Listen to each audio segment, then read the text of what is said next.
정인호 목사님과 함께하는 오늘의 큐티입니다. 4월 7일 오늘의 말씀은 마가복음 14장 43절에서 52절까지입니다.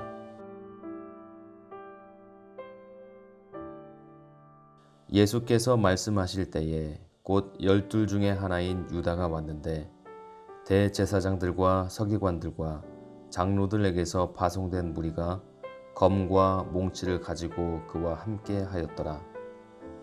예수를 파는 자가 이미 그들과 군호를 짜 이르되 내가 입맞추는 자가 그이니 그를 잡아 단단히 끌어가라 하였는지라.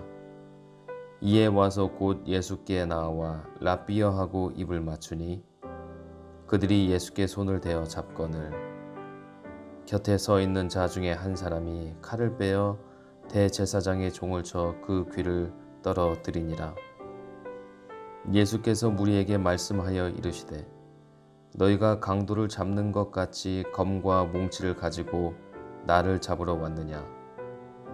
내가 날마다 너희와 함께 성전에 있으면서 가르쳤으되 너희가 나를 잡지 아니하였도다.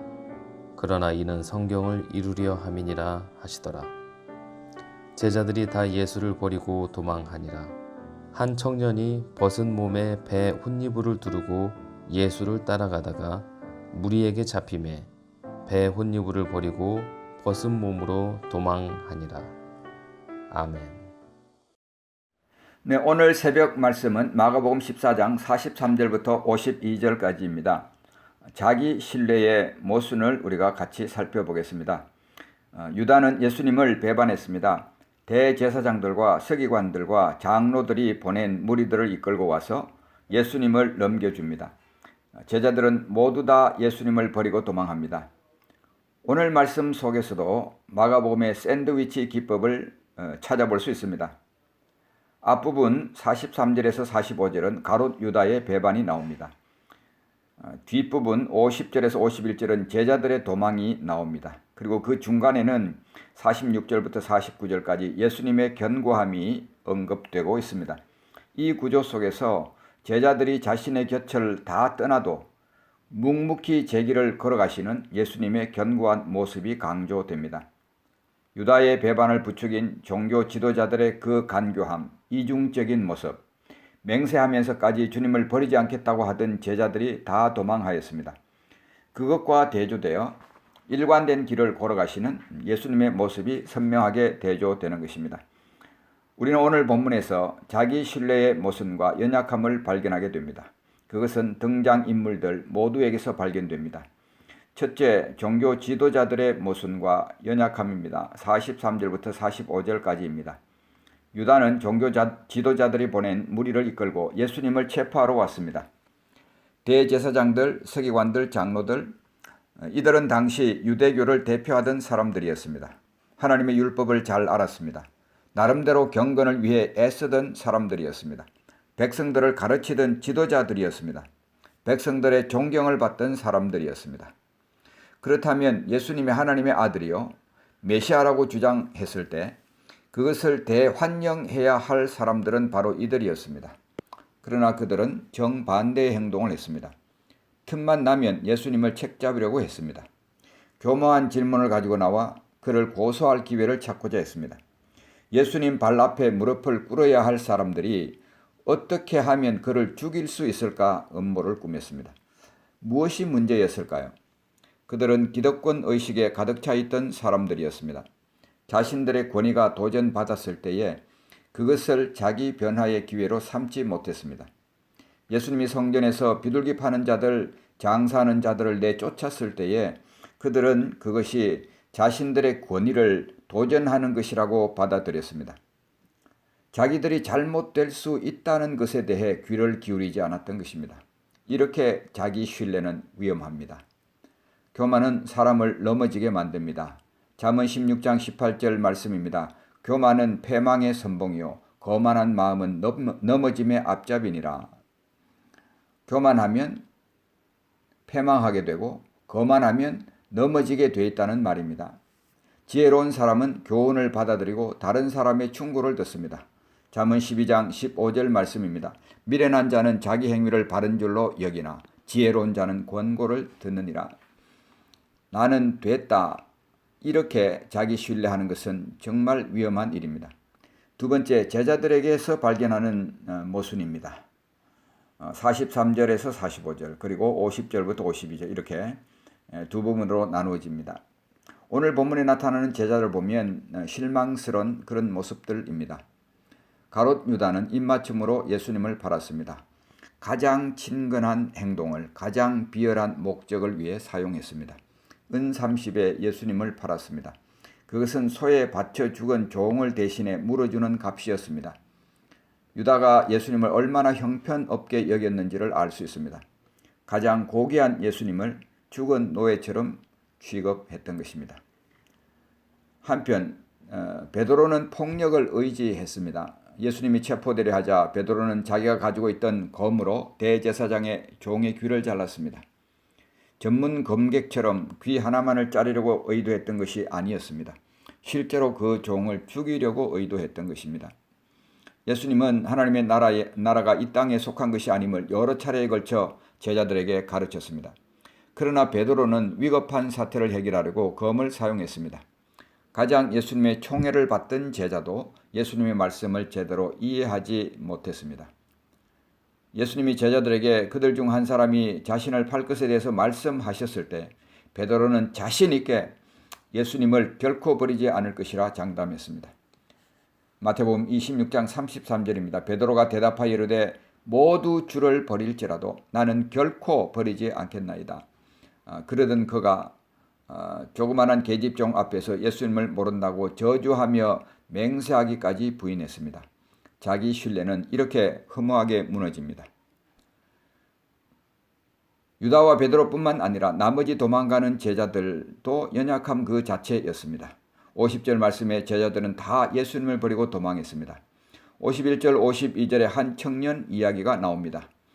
벗은 몸에 배 헛이불을 두르고 예수를 따르다가 무리에게 잡힘에 배 헛이불을 버려두고 벗은 몸으로 도망했다고 합니다. 이 청년은 예수님의 제자는 아닌 것으로 보입니다. 50절에서 분명히 제자들은 다 예수님을 버리고 도망했다고 기록하고 있기 때문입니다. 아마 이 청년은 예수님이 체포되는 현장 가까이 살던 사람으로 보입니다. 무슨 일이 일어나는지 궁금하여서 옷을 채 갖추어 입지도 못하고 배 헛이불을 두르고 구경하러 나온 것입니다. 그런데 예수님을 끌고 가던 군중에게 잡히게 되자 옷을 그들의 손에 남겨둔 채 벗은 몸으로 도망칩니다. 그 순간 그의 벌거벗은 몸이 다 노출되고 말았습니다. 믿음으로 하지 않고 호기심으로 하는 것이 얼마나 연약한지를 보여줍니다. 그러면서 이 사건은 제자들이 다 도망한 것에 대해서도 교훈을 주십니다.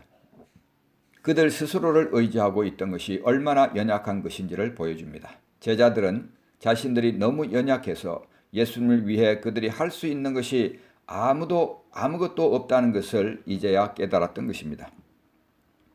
자기 신뢰는 이처럼 연약한 결과를 낳고 맙니다. 자, 이에 비해서 세 번째로 예수님의 견고함을 살펴봅니다. 그 와중에도 예수님은 의연하게 그들에게 잡히십니다. 그리고 이것은 하나님의 뜻을 이루는 것이라고 말합니다. 49절 마지막 부분입니다. 이는 성경을 이루려 함이니라. 제자들은 장담하고 맹세하며 끝까지 주님을 따르겠다고 했습니다. 그러나 막상 상황이 험악해지자 다 도망가고 말았습니다. 종교 지도자들의 악한 모함과 유다의 배반과 제자들의 도망과 그런 와중에서 어떻게 예수님은 자기가 가야 할 길을 갈 수 있었을까요? 예수님의 견고함의 그 비결은 바로 겟세마네 기도입니다. 끊임없이 하나님과 교제한 결과입니다. 깨어서 기도한 것과 육신의 연약함 때문에 기도하지 못한 것, 그 차이는 이런 결과를 낳았습니다. 영적인 일을 우리의 육신적인 힘으로나 능력으로 하려고 하면 우리는 이렇게 연약함에 직면하고 맙니다. 우리는 하나님의 도우심이 필요합니다. 우리에게는 힘과 능력이 없습니다. 위로부터 공급받아야 합니다. 시편 62편 11절 말씀입니다. 하나님이 한두 번 하신 말씀을 내가 들었나니 권능은 하나님께 속하였다 하셨도다. 능력은 하나님이 소유하신 것입니다. 힘은 하나님으로부터 우리에게 오는 것입니다. 태양과 달 둘 다 우리 인간의 눈에는 빛을 내는 것처럼 보입니다. 그러나 태양은 자체 에너지를 생성하고 따라서 자체의 빛을 생성합니다. 달은 그 자체의 빛이 없지만 태양의 빛을 반사하는 것입니다.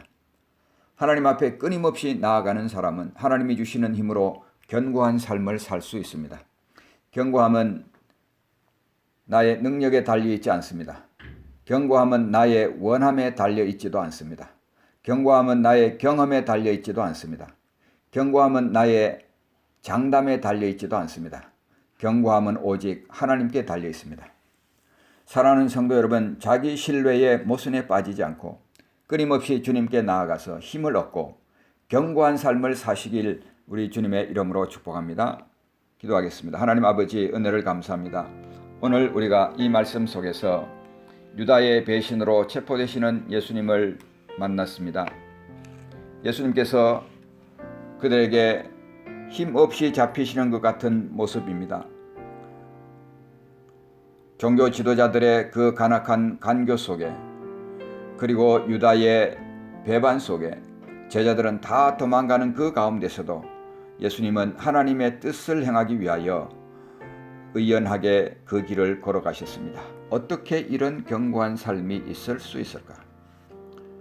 주님께서 우리에게 보여주시는 교훈은 하나님과 끊임없이 교제하였다는 사실입니다.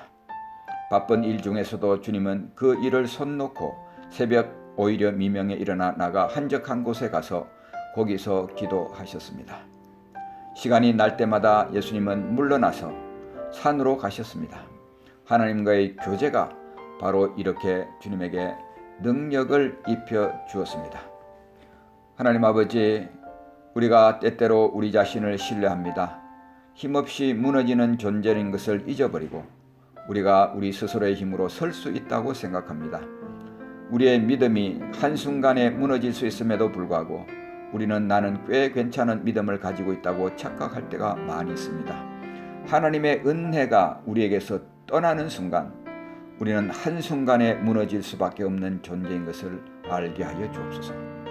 견고함은 우리의 능력에 달려있지 않습니다. 견고함은 우리의 원함에 달려있지 않습니다.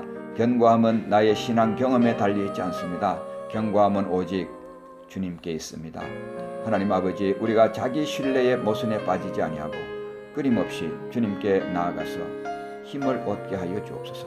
그리하여서 우리가 주님의 힘으로 견고한 삶을 살 수 있게 하여 주옵소서. 예수님의 이름으로 간절히 기도하옵나이다.